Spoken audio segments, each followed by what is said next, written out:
قبر پہ بیٹھ کے قرآن پڑھنا جائز ہے؟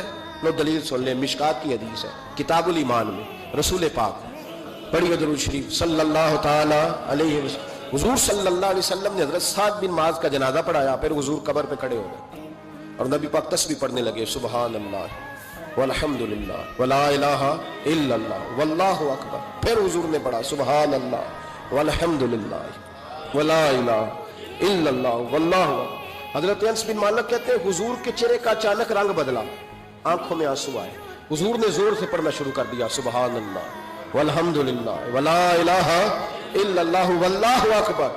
کہتے ہیں حضور نے زور سے پڑھا، آہستہ آہستہ محبوب کے چہرے پہ خوشی آنے لگی۔ جب حضور فارغ ہو گئے، دعا مانگی، نکلنے لگے تو عرض کی یا رسول اللہ یہ کیا تھا؟ حضور فرمانے لگے تمہارے بھائی کی قبر تنگ ہو گئی، میں نے تسبیح پڑھی ہے تو اللہ نے اس کی قبر کو کشادہ کر دیا ہے، اللہ نے اس کی قبر کو۔